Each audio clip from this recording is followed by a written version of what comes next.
Alright, what's up, guys? This episode number 2.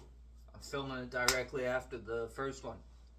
Today we're going to be talking about how to do some flips, like so. Alright, that looks really simple. But if you're following, the uploads, then you'll probably realize that doing a flip ain't as simple as you may think. Understand that flipping it is not too dissimilar. Flipping your revolver is not too dissimilar to things like flipping a knife. All right, you want to balance it. You want to balance it to the point where you're gripping it and everything is leaning. All the weight is leaning against your hand, right? Like so. Give it a flip. There. See what I'm. You want to make it. You want it to make a full rotation before it lands in your hand, right? And then it'll land in your hand. You see what I'm saying here? Full rotation, and then it lands in your hand. Right? Now that's probably about the most basic flip you could learn. If you're first learning it, I would recommend for you to put your knees against your bed. Like, put your knees against the bed, so that way when you're doing your work up here, right? When you're doing your flips and whatnot, if it falls in this area, then it falls on your bed. Just because, by the way, these are fake. This is a fake revolver. And I would say, even if it was a real revolver is probably a hell of a lot more expensive than a fake revolver to replace, right? Now I'm going to teach you about a little bit more expert, level flips, right? When you're flipping the revolver, you really got to keep in mind the weight of it and the shape of it and the motion it's going to make right after it leaves your hands, right? So a pretty basic flip, as I've demonstrated multiple times, would look like that, right? Now if you want a little bit of an expert level flip, right, understand I'm holding it like this. And if I flip it up like this, it's going to come around in the air, and it's going to come back, and I'm going to be able to grab it with my other hand. I'm going to demonstrate. Look at that, right? You can do this for a little bit, right? I kind of messed up on that last one. But hypothetically, if you had two revolvers, then you would be able to, juggle them to an extent. That's if you hold it like this. Now, if you hold it like this, right, you won't be able to transition hands. And this one's a little bit harder, mainly for the fact that there's not much utility to it. It's just a fancier way of doing one of those, right? And so you hit it like that. You hit it like that. What it's doing is it's going up, and then you're basically just changing grips. You're changing grips like this, right?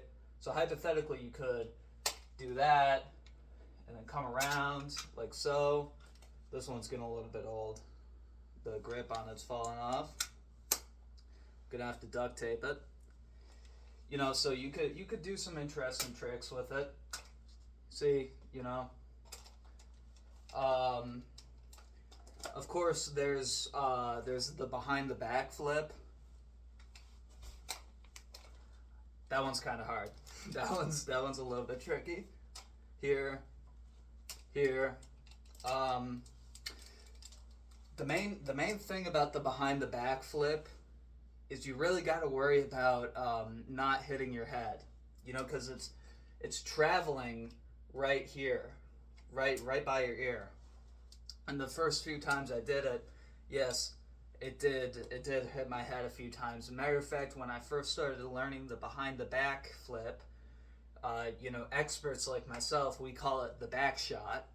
When I was first learning the back shot, I did actually have to go outside in my backyard and test it out a few times, because especially here, if you have a low ceiling, the back shot may not always be optimal. Look at that. And I'm not really that good with the back shot. I've got a long way to go on experting the back shot. There's many out there who are better than me. And to understand that the back shot is a fairly hard flip to master because there's a lot of variables in it. I haven't even gotten into how you do the back shot. Watch my hand.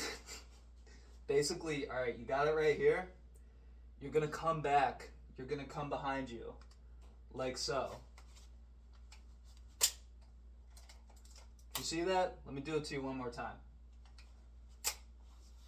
So your hand, you're going to be kind of chicken winging your arm. Like so. Right?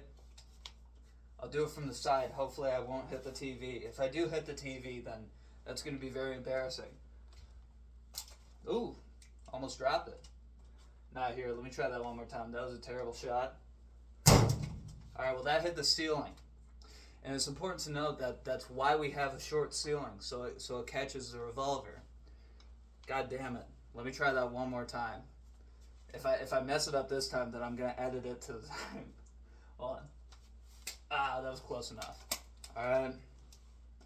The ceiling shrinks down in this area, and I don't want to break it. But yeah, the back shot's pretty hard to catch, and it's going to take a long time to master.